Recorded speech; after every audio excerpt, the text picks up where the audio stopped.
Vous écoutez 2D6 Plus Cool, podcast qui propose des enregistrements de parties de jeux de rôle joués en ligne, montés pour votre confort et publiés en parallèle sur YouTube. Nous sommes le 30 avril 2018. Voici moyen-métrage dodécaèdre La Spada Rossa, une saga de KPTP. Eugénie campe Vittoria Scorta, Mas Andrea Estiladra, votre serviteur Volsung Lucio Zigarelli et Epiphanie prend place derrière le paravent. Comme la tradition l'exige, je me perds à nouveau en plates excuses pour la qualité sonore de la partie. Une légère zik de fond, captée au moment de la partie, est parfois audible. Dans ces moments-là, il me faut faire taire l'accompagnement musical de la post-prod pour éviter une effroyable cacophonie. Le saviez-vous ? La Spada Rossa inspire les auteurs. Cette fois, il ne s'agit pas uniquement de faire la promotion des œuvres de Nicolas Noridesso, dont le dodécaèdre a eu droit depuis une quinzaine de jours à un ouvrage dédié à la seconde face de son monde. En effet, Kobayashi, inspiré par l'écoute de nos aventures, tout autant que par la lecture de Gagner la guerre de Jean-Philippe Jaworski, a donné naissance à Strycia, sang, acier et sorcellerie, qui propose d'incarner des spadassins, des soldats de fortune et autres traînes savates, contraints de se salir les mains pour remplir leurs bourses dans un XVIIe siècle imaginaire.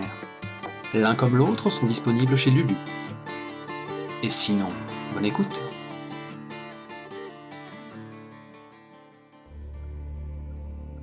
Donc moi je me retourne et je cours vers les cadavres. Toi, tu sortais de la ruelle où tu avais jaugé le capitaine Cortési et ses deux protégés. Il y avait deux autres personnages ou personnes ou non, ils étaient pas ensemble en fait. Il y avait deux autres personnes qui étaient parties par devant et que Siro et Vittoria avaient empêtré. Du coup, pour vous resituer la chose, là, ça se passe sur la place principale de Brace, c'est-à-dire que vous avez au même endroit l'opéra, le palais de la famille Sangio, la chocolaterie, une paire d'hôtels de bons bourgeois et un bâtiment municipal d'un corps de garde prestigieux. Moi je me précipite vers le corps qui s'est affalé au sol. Ok. Bah oui, moi aussi. Vittoria, tu y es tout de suite, tu t'es pris toute une couche de plâtre et de plâtras et de pierres qui ont volé en petits éclats. Andrea, toi tu sors de la ruelle à ce moment-là, tu vois la place a été couverte de gravats. Les gens à la terrasse de la chocolaterie, certains ont été blessés, il y a des gens qui ont la tête en sang, où les belles robes sont arrachées. Et effectivement, au milieu de la place en propre, comme recouvert d'un dais de poussière blanc qui tombe doucement du ciel, un corps qui a l'air bien mutilé. J'ai quand même un coup d'œil pour avoir Tu la repères en état de choc, mais a priori pas blessée, en train d'être évacuée à l'intérieur de la chocolaterie. D'accord, donc je la laisse, comme je vois qu'elle est entre deux bonnes mains. Je me précipite vers Vittoria Scorta. Lucio, tu peux être dans les environs si tu le souhaites. Dans tous les cas, dans le quart d'heure qui suit, toute la ville est au courant de ce qui va se passer, vu là où ça s'est passé. Hein. Donc tu débarques quand tu sens le moment propice. Je ne vais pas me presser. Tu as tort. Est-ce que Siro s'est retrouvé piégé sous un mur? Un pan entier de mur qui lui tombait dessus? Non. Sois pas curieux pour les autres. Pense plutôt. Voilà. Pense à ton entrée. Ok, Vittoria, le corps est réellement sans vie. Ton frère a été grièvement mutilé, il a une grande trace de brûlure comme si une flamme avait léché sa poitrine, éclaté son corset de cuir et pénétré profondément ses chairs. Je le secoue en balbutiant. Livio, c'est pas drôle là, ça ne me fait pas rire du tout. Livio, relève-toi, allez, relève-toi. Sa tête bascule en arrière, tu vois que ses yeux sont ouverts, mais il fixe loin dans le ciel. Je suis à genoux en fait et du coup je le serre contre moi et puis je sais pas quoi faire d'autre quoi, donc je le serre le plus fort possible. Ça marche. Andrea? Je m'approche de Vittoria. Vu mon expérience d'ancien militaire, je vois tout de suite que, si tu me le permets, je vois tout de suite que Livio a passé de vie à trépas. Et j'essaie quand même de regarder par le trou d'où il s'est fait éjecter pour voir si je vois quelque chose ou quelqu'un. Tu vois une silhouette assez grande, assez épaisse se découper dans le nuage de poussière, mais tu saurais pas mettre de trait dessus et puis très rapidement la silhouette disparaît. Je me dis que je peux la rattraper ou pas? C'est ça. Non, c'est plutôt, elle est là et d'un seul coup, elle est plus là. T'as pas perçu spécialement de mouvement. Ah ouais. Bizarre. Il y a de la magie là-dessous. Je n'aime pas ça. La magie. Un gros contingent de garde sorti du palais Sangio approche à toute vitesse de l'endroit où vous êtes. Autre chose que tu reconnais aussi, c'est la trace de brûlure sur le corps du frère de ton ami. C'est très probablement une brûlure faite par arme à feu, par de la poudre noire en tout cas. D'accord. J'écarte un peu Victoria, même si je sais que c'est un peu difficile parce qu'elle s'accroche à son frère. Et je prends son frère dans mes bras et je dis à Victoria, viens, on rentre chez toi. Et je me dirige vers la maison des... Bah du coup je m'accroche à toi en fait, je m'accroche à ton bras comme à une bouée de secours. Aucune trace des autres compagnons de la roche. Mais moi je Ouais. en direction de chez les Scorch. Ok. Les troupes des Sangio se jettent dans la demeure d'où est venue l'explosion et commencent à investir les lieux. Bon, je leur ai lancé un petit regard, me disent-ils, faut pas venir me chercher. Elle est loin la maison des Scorch? Je sais pas. Non, pas très. Elle est pas très très loin du palais du tribunal. Oui, ok. Du palais de justice. Elle est dans le même quartier, un quartier qui donne sur la face sud de la colline et qui est régulièrement ensoleillé. On se dirige là-bas, une sorte de cortège À deux. À deux, ouais. Et les gens nous regardent comme ça un peu éberlués. Qu'est-ce que c'est? Qu'est-ce qui se passe? Vous pénétrez dans la demeure, les domestiques sont tout affolés. Juste pour rappel, j'ai toujours ma robe qui part en vrac et elle est couverte du sang de mon frère maintenant. Je dégage la première, dans le salon, la première table qui se trouve devant moi, là, j'enlève, tu vois, d'un coup de main. Toi, tu vires tout ce qu'il y a dessus. Voilà, et je pose le corps de Livio. Et du coup, je m'assois sur un banc à côté et je lui tiens la main comme si ça servait encore à quelque chose. Je tiens la main de mon frère. Ok. Je me penche vers une seconde, je me passe juste sur Victoria et je lui dis Victoria, quand ce sera le temps, tu sauras où me trouver. Je te laisse. Et t'as l'impression que je t'ai pas entendu. Ici, tu m'as entendu. Et je sors de la maison.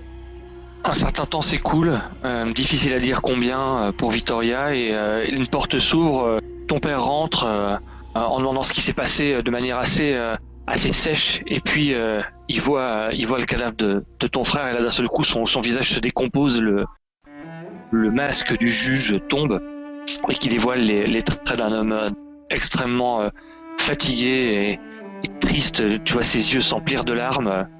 T'as jamais vu ton père pleurer, quoi. C'est pas quelque chose qui fait, quoi. Je pense que du coup, le peu que j'avais de contenance tombe avec, et moi j'ai vraiment un regard de petite fille complètement désemparée. Là soudain j'ai 7 ans, quoi. Il approche doucement, presque comme s'il te voyait pas, et il regarde très très fort le visage de ton frère, et 2 larmes qui perlent le long de ses joues, et il pose sa main sur ton épaule et il serre très fort ton épaule. Mais il dit pas un mot et il se met à pleurer en silence. J'étais contrite, père, pour les 15 jours de prison qu'il a fait à cause de moi. J'étais contrite, mais j'ai pas eu le temps de lui dire, et je sais pas si j'aurais pensé à lui dire, même si ça avait continué. Il s'est passé des choses plus graves que quelques jours de prison. Il s'est passé quelque chose de plus grave pour qu'il soit là sur la table, mort, froid et avec un trou dans la poitrine. Et pour une fois, je ne sais pas quoi faire. Et il baisse la tête et il se met vraiment à pleurer à grosses larmes. Et je lui serre la main, comme j'ai serré celle d'Andreas en enfonçant mes ongles en fait dans la chair de la main à laquelle je me cramponne. Il faut qu'on trouve qui a fait ça, Victoria. Il faut qu'on trouve qui a fait ça. Et pour une fois, mon cœur n'a pas envie de justice, il a envie de vengeance. Il se redresse, il appelle des serviteurs, et il donne des ordres pour qu'on lave le corps et qu'on le prépare. Andrea, tu as envie de faire des choses pendant ce temps? Ouais, moi je vais à la Spadarossa et je vais mettre tous nos hommes, si on peut appeler ça, comme ça. Déjà j'essaie de retrouver Lucio, Tilo, Aurelio, Elena. Ok.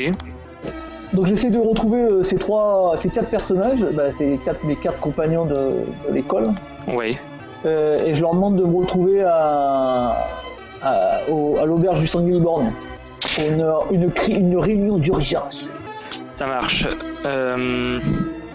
Sans trop d'efforts, tu trouves Aurelio à la Spadarossa, à la salle de la Spadarossa même. Parce que après j'envoie plutôt des petits gamins. Des messagers, ouais. Ouais, des messagers, je mets des petites piécettes, tiens, tu me trouves un tel et compagnie. Ok, ça marche. Quelque temps plus tard, Elana débarque. Et du coup, est-ce qu'un enfant trouve Lucio Zigarelli? Et si oui, où? Petit message par écrit. Ah, pardon. Il est chez les Scorta. D'accord. Je pense que quand il a appris la nouvelle, détonation, qu'est-ce qui s'est passé? Alors, il n'y a pas vraiment eu de nouvelles officielles, mais par contre, il y a eu droit à radio trottoir, si on peut dire. Les nouvelles ont commencé à se colporter très très rapidement. On a parlé d'un attentat en plein centre-ville, d'une affaire politique, d'une attaque, probablement d'espions d'une autre ville qui chercherait à affaiblir Braché, ou peut-être même pire, d'un pays lointain, ou un sorcier maléfique. Enfin voilà, toutes les rumeurs les pires circulent. Et mais effectivement, rapidement, on entend une autre rumeur. Celle comme quoi ce serait une compagnie d'aventuriers qui aurait essayé de réaliser un attentat. Et ce qui arrive aux oreilles de Lucio, c'est que les compagnons de la Roche seraient les principaux suspects d'un attentat visant le pouvoir de Braché. Parsemble. Eh bien, dans ce cas, puisque je n'ai pas forcément appris que Livio Scorta avait mangé les pissenlits par la racine, je me suis précipité chez...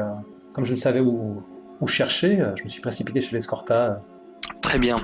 Ce qui est un peu tiré par les cheveux, parce que si je suis pas au courant que Livio y est passé, je doute que... Ah, tu as appris que Livio y était passé, hein. Si, ça fait partie du pack. D'accord. On en a retrouvé un mort. Ok, d'accord. Donc c'est avéré qu'il y a un compagnon de la Roche qui y est passé. Victoria, pendant ce temps? J'ai tenu à assister à la toilette du mort et aux préparatifs. Ouais. Après, je me rends pas compte de qu'est-ce qui est décent ou pas. Ça, ce qu'on veut, hein. Donc voilà, si c'est pas indécent, j'insiste pour rester, pour participer aux préparatifs à la veillée funèbre. Ok, effectivement, nettoyer la plaie est encore plus énorme et monstrueuse, quoi. Et c'est pas dans un combat à l'épée qu'on a ça. Le corps de ton frère est relativement épargné. Il y a quelques cicatrices, bien sûr, mais il n'a pas été blessé en combat, quoi. C'est quelque chose d'autre qui l'a tué, clairement. Dans le dos, tu vois des traces assez violentes laissées peut-être par une maladie ou quelque chose qui l'aurait sérieusement affecté. Ça ressemble à quelque chose que je connais. La maladie, tu veux dire? Ouais. Tu peux me faire un jet pour savoir. Alors rappelle-moi, je lance un des 6. Tu lances un des 6 et on regarde le résultat. Ah oui, alors je propose une petite modification des règles pour cette partie-ci, pour voir si ça fonctionne. Juste plutôt que... un truc très simple. En fait, les traits, plutôt que de s'en servir quand il y a des aubaines, vous pouvez vous en servir pour faire bouger la difficulté dans votre sens. Voilà qui devrait changer la donne. Ça me semble plus intéressant, et moi ça m'évitera de faire des jets pour les personnages non joueurs, en fait, puisqu'ils vous donneront en fait des malus, et comme ça on équilibrera entre vos traits et les traits de vos adversaires, et il n'y aura plus de jets pour ma pomme. Ouais, c'est mieux. Nickel, je trouve que c'est une très bonne idée. Un peu comme les tags. Non. Je trouve ça génial. J'ai fait 4. Ça ressemble aux traces que laisserait une maladie, genre une maladie qu'il aurait pu récupérer en tôle. Une espèce de saleté qui dévore la peau et qui vient se loger dans les lacérations laissées par les fouets sur le dos des prisonniers. Et il en était pas guéri, en fait? Il a traîné encore. Ah ouais, et ça devait être extrêmement cuisant de porter une chemise et une tunique de cuir par-dessus ça, comme il avait encore coutume de le faire. Ça devrait être une vraie gêne pour ses mouvements. Peut-être que s'il n'a pas été assez rapide, c'est à cause de ces traces qu'il a dans le dos.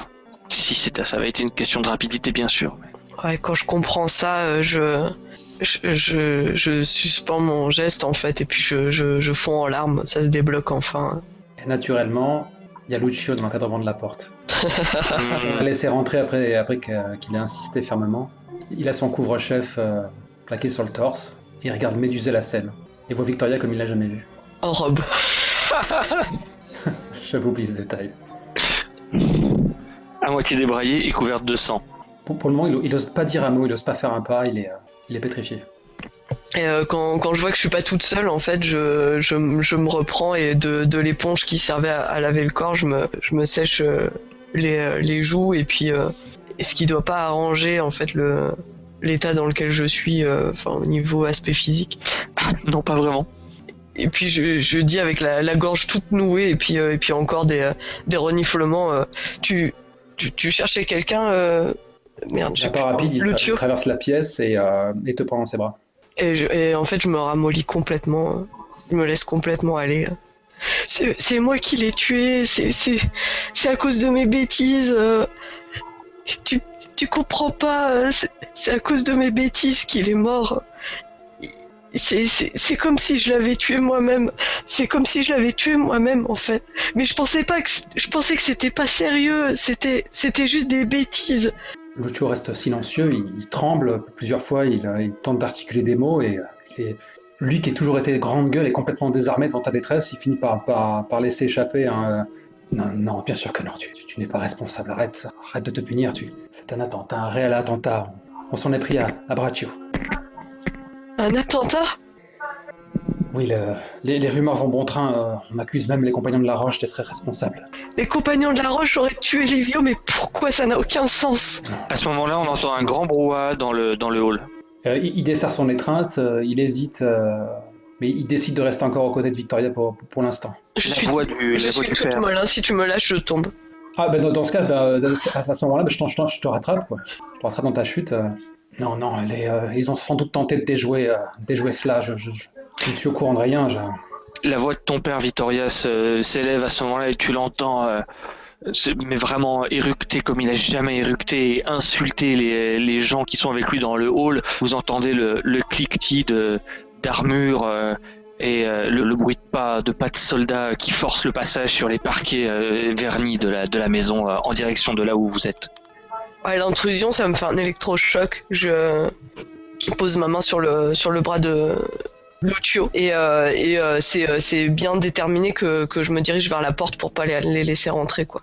T'entends ton père qui redouble d'éructation en disant ça ne se passera pas comme ça, j'ai des appuis haut placés, ça ne peut pas se passer comme ça, vous êtes répugnant, vous venez souiller le deuil d'une famille et tout ça. Et une voix impérieuse avec une pointe d'accent noble d'un gradé lui demande de s'écarter du chemin, qu'il en va de la sécurité de Braccio et des ordres de la consule. Tu sens, vous entendez le dos de ton père se coller contre la porte, et puis les soldats le dégager un peu, même carrément sans ménagement, et la poignée s'ouvre. Au moment où la porte s'ouvre, moi elle s'ouvre vers l'intérieur. Mm-hmm. Je tire un coup sec pour déséquilibrer le premier, j'attrape un tabouret et puis je lui mets dans la figure, quoi. Ok, tu couches le premier garde à terre, le deuxième, deux gardes derrière sortent, dégainent leurs épées. Des épées assez épaisses, pas des lames de duel, des lames de guerre. Ok, je dégaine la mienne. Rangez votre fer, messieurs. Par ordre de la consul Rina Sangio, nous devons avoir accès à ce corps. Si vous vous y opposez, vous vous opposez à la ville de Braccio tout entière. Je me penche pour attraper l'épée du mec qui est à mes pieds. Mm-hmm. Et je me lève à mon tour avec la lame à la main et le tabouret dans l'autre. Et donc ma robe qui doit finir de se défaire. Ouais. Et je me redresse et je dis vous n'aurez pas le corps de mon frère. Cette sœur pleure son deuil. La lame est extrêmement lourde dans ta main, Victoria. Ouais. Et les gardes sont totalement déstabilisés par par ta personne à moitié nue, tenant une arme de guerre et un tabouret devant le corps de ton frère, et Lucio, pour une fois, tu passes un peu au second plan, on va dire. Oui, bien sûr, et a raison, pardon. Mais je pense croire que la consul a pu donner un tel ordre. Et pourtant elle l'a donné. Et croyez-nous, il ne va pas te guetter de cœur de venir chercher les corps des citoyens de Bratché chez eux pour les soustraire à leur famille. Néanmoins, j'ose imaginer que la famille Scorta sait ce qu'est la justice et la manière dont elle fonctionne. Livio est mort et il n'a aucune réponse à donner. Quel intérêt avez-vous à prendre ce corps? Livio n'a aucune réponse à donner, mais son corps a peut-être des réponses à fournir, lui. Eh bien, faites donc venir un expert. Ce ne sont pas les ordres qui ont été donnés. Je regarde Victoria. Moi, je suis déterminé, je reculerai pas. Vous avez entendu, mademoiselle? Faites venir un expert.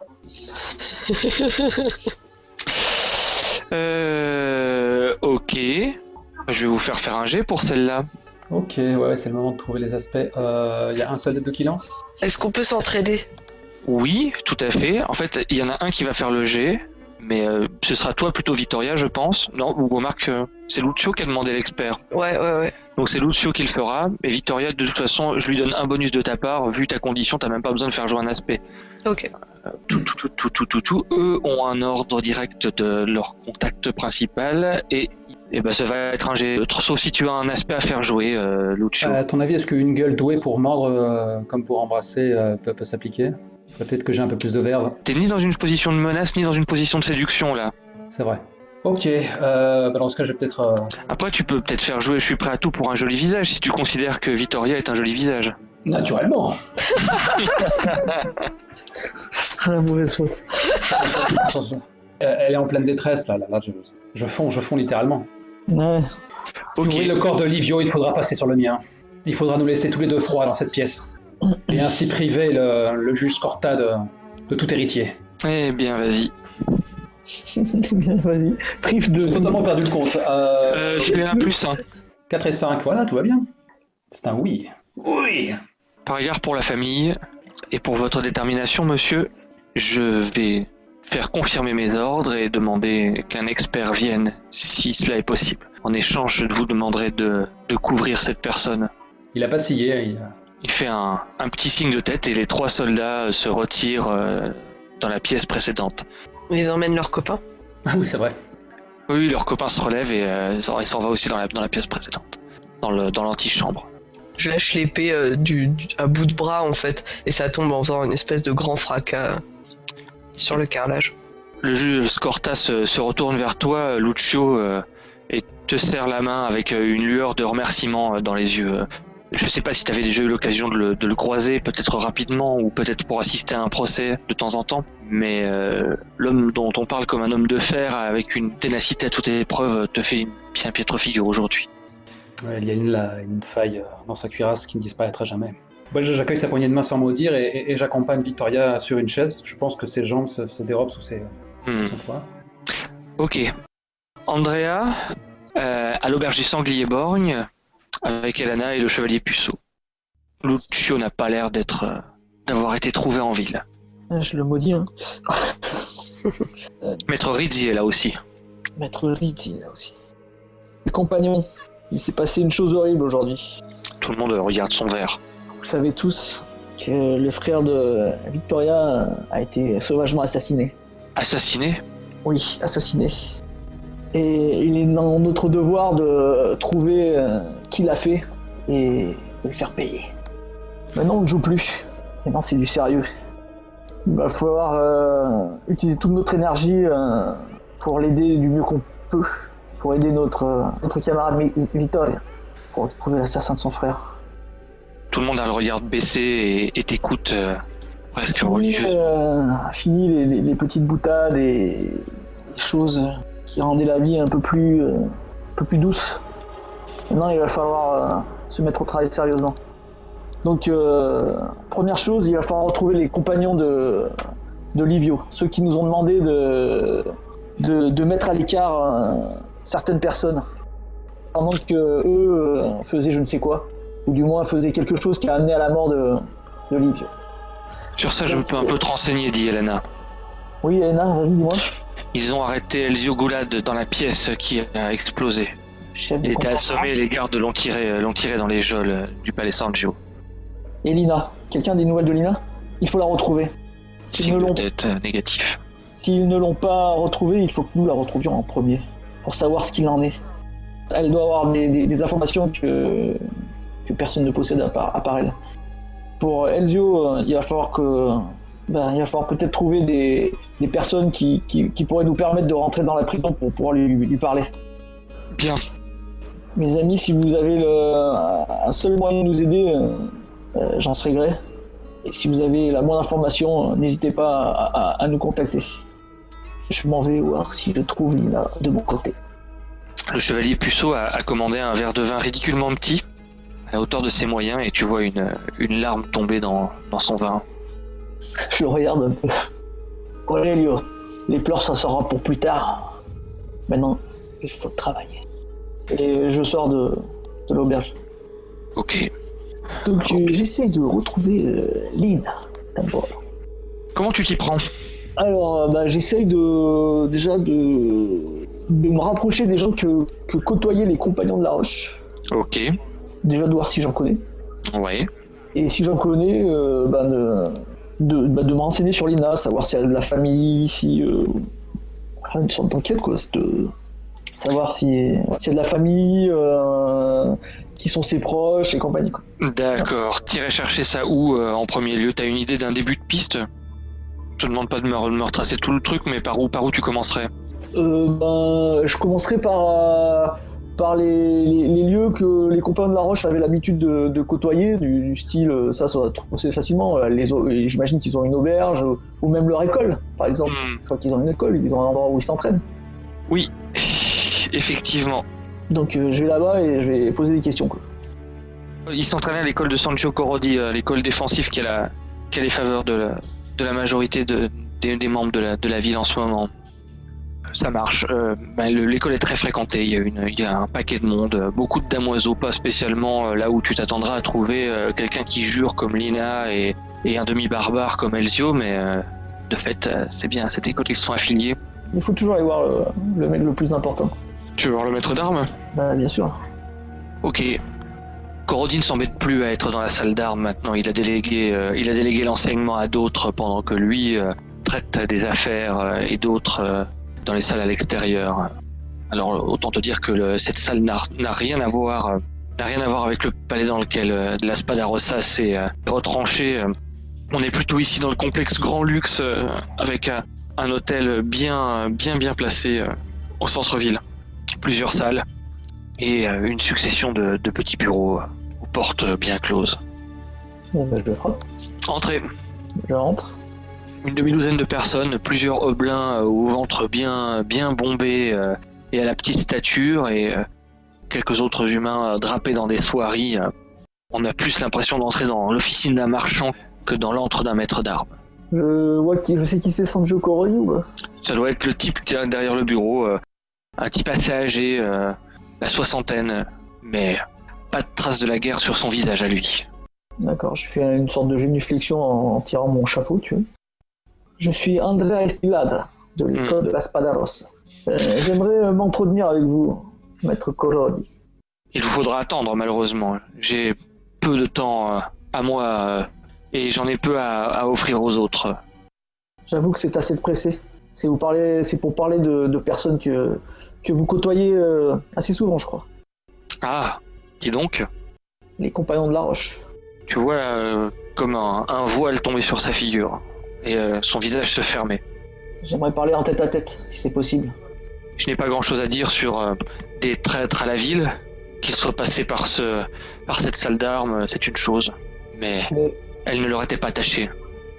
Et je n'ai rien à dire sur les compagnons de la Roche. Vous voulez vraiment qu'on parle de cela devant toutes ces personnes? Je n'ai pas envie qu'on parle de cela, vous m'avez mal compris. Monsieur, je vais vous demander de partir de ce bureau. Je n'ai pas de temps à vous accorder définitivement.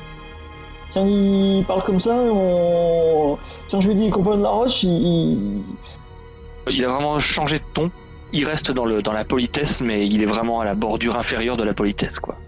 D'accord, mais c'était plutôt je suis déçu et compagnie, ou c'est vraiment des traîtres, ces salopards, ils m'ont trahi? C'est plutôt... j'ai pas envie de parler de gens qui peuvent coller ma réputation à mal. D'accord. Comme c'est un salaud. C'est bon à savoir. Si votre temps est si précieux, je vais donc vous quitter. Mais bon, les rumeurs vont vite. On saura bientôt pourquoi les compagnons de la Roche s'entraînent chez vous. Et je ferme la porte. C'est quoi avec cette manœuvre qui te rattrape et qui te met... C'est un baroud d'honneur ou c'est une menace voilée? Comme tu le sens. Ok, très bien. On va rester sur cette ambiguïté alors. C'est toi qui vois. C'est toi, Sancho Coroni, hein? Ok, très bien. Personne ne te rattrape. Mais personne ne te suit non plus. D'accord. Oui. J'essaie de rester dans la salle pour voir qui en parle et compagnie. Et, par exemple, si quelqu'un prend la défense des compagnons de la Roche, pour voir à peu près, tu vois ce que je veux dire.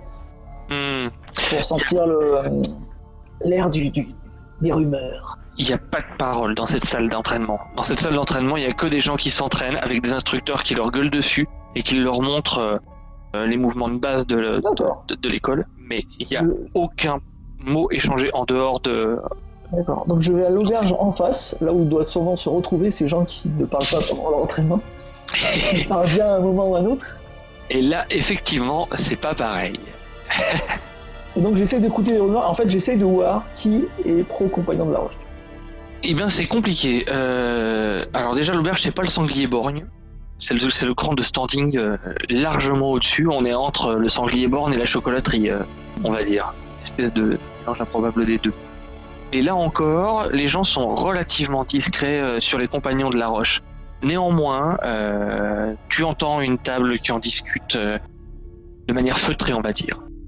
Deux nobliaux qui se demandent si ça ne risque pas de porter préjudice à leur école que ces malandrins y soient affiliés, et un qui leur répond que c'était du temps où l'école n'était pas encore très connue et où le maître acceptait les élèves sans trop regarder, mais aucune école ne peut être tenue pour responsable de leur enseignement. Les élèves les plus malfagotés, les élèves de nécessité. Voilà, c'est comme ça qu'ils les appellent. D'accord. Personne ne semble choqué par ces paroles autour de cette discussion. Ça semble arranger beaucoup de monde en fait. Ça semble arranger beaucoup de monde. D'accord. Oui, comme si le type était en train de fournir tout haut l'excuse, qui sera l'excuse officielle de tout le monde à partir de maintenant sur les compagnons de la Roche. D'accord. Ok.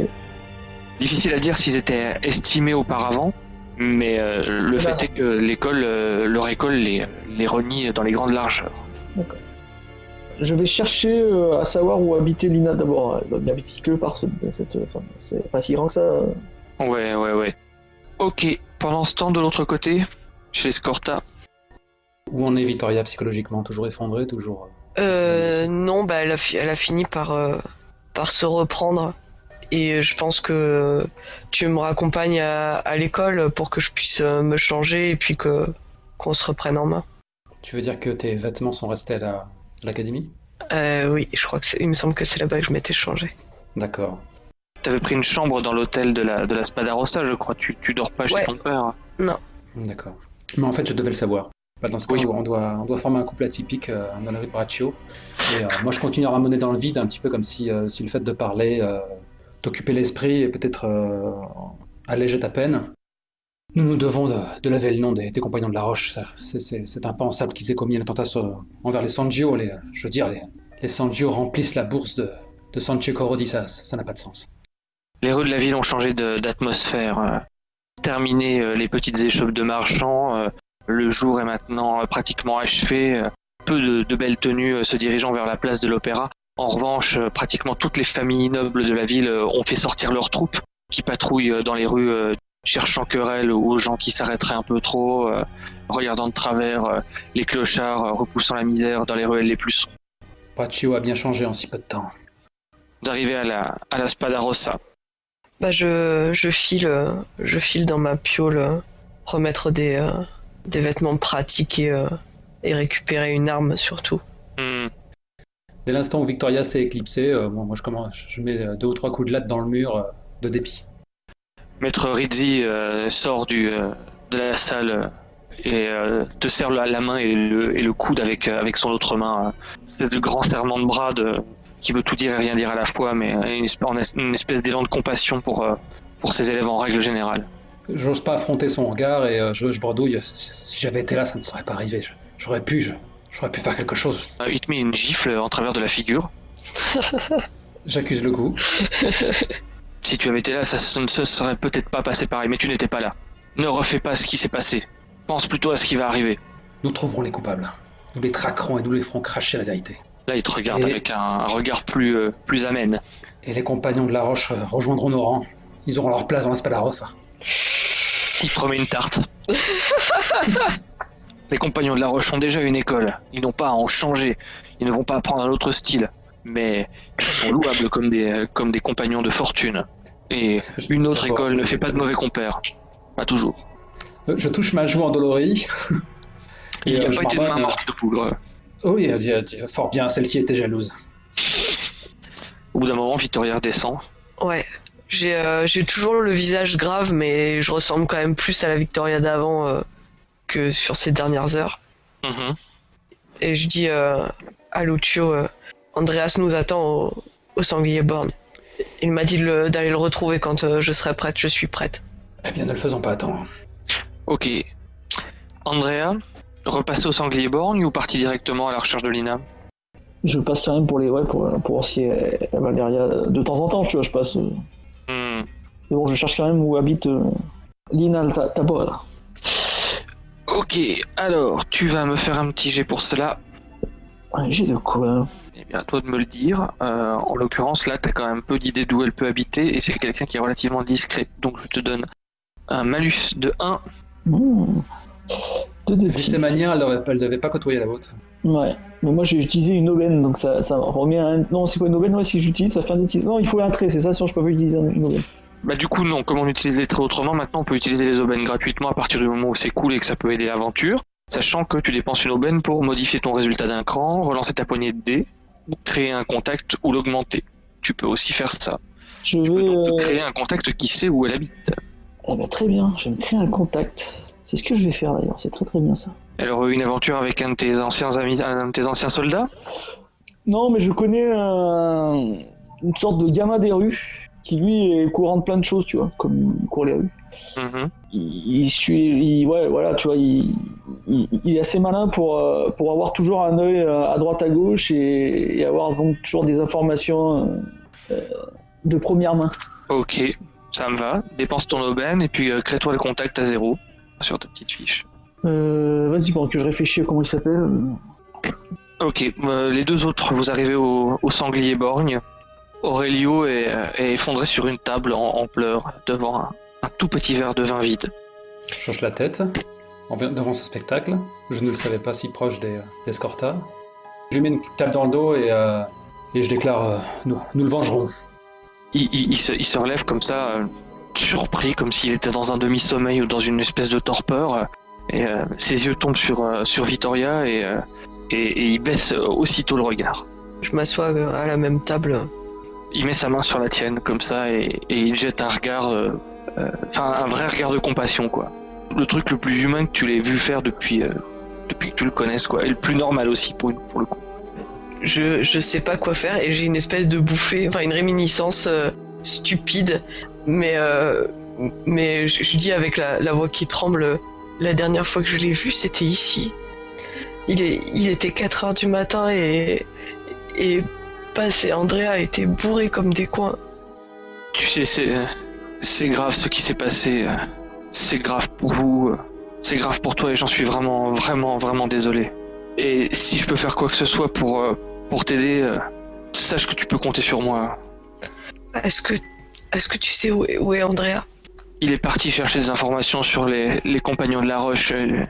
Et Lana nous a dit que Elzio avait été arrêté par la famille Sangio, mais personne ne sait où est Lina. Je crois qu'il est parti à sa recherche. Elzio Goulad a été arrêté? Il était assommé sur le lieu où s'est passée la catastrophe. Si seulement nous pouvions l'approcher. Mais nous pouvons.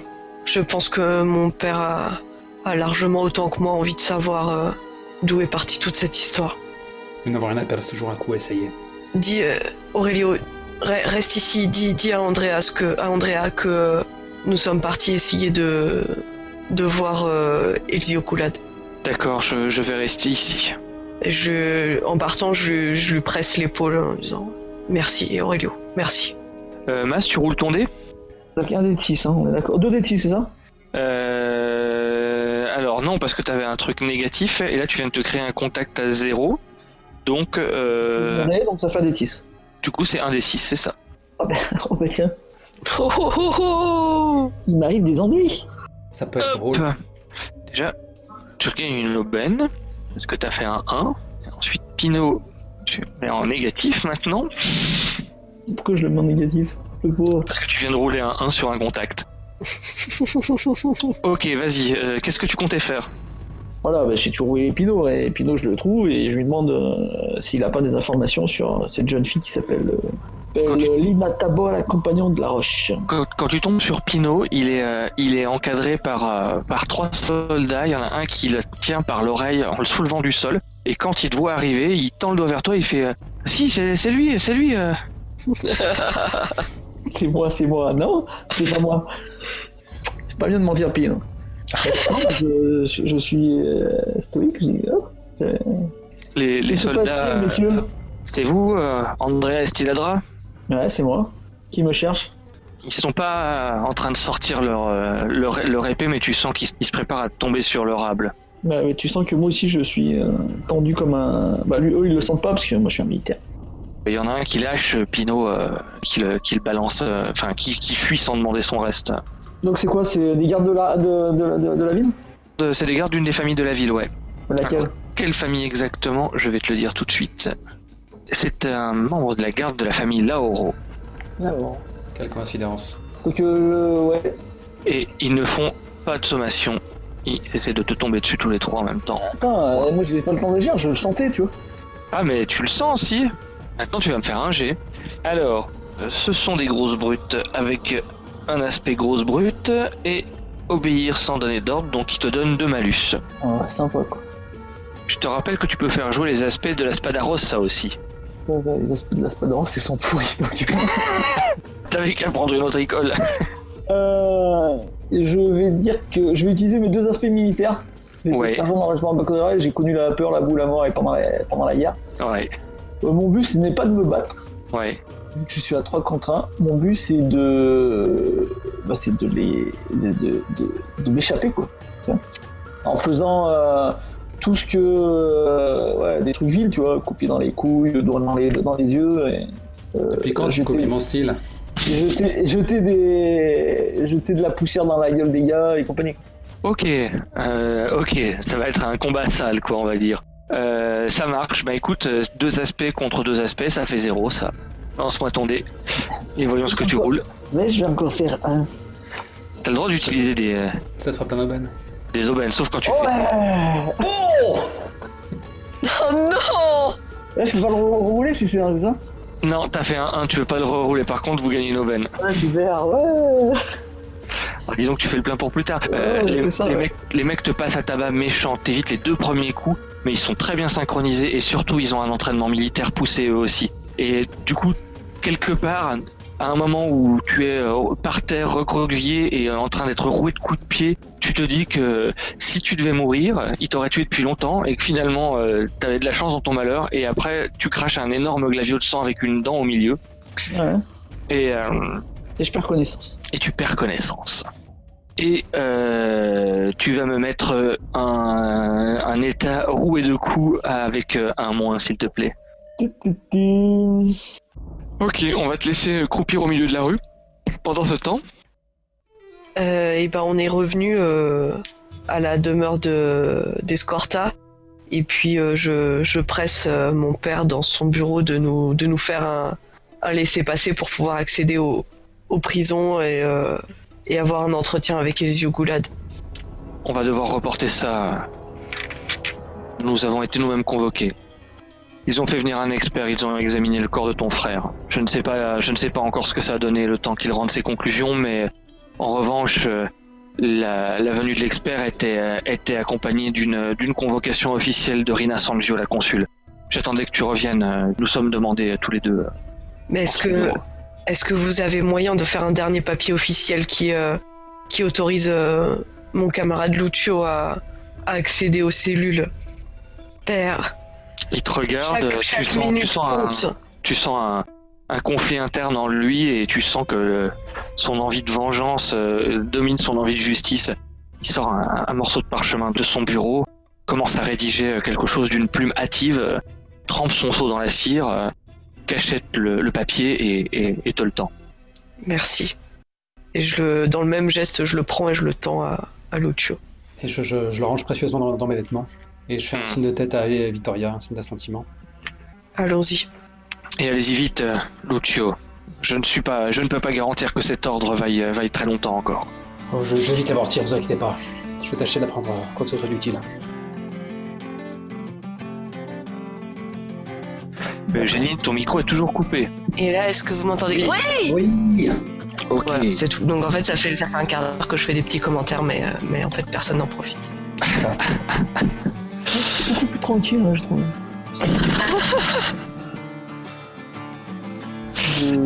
Passe a disparu. Pourquoi déposer des Bon, questions j'avoue, c'est moi en fait. Il passe c'est Lucio en fait. Voilà. Dr. Pass et Mr. Lucio. Bref.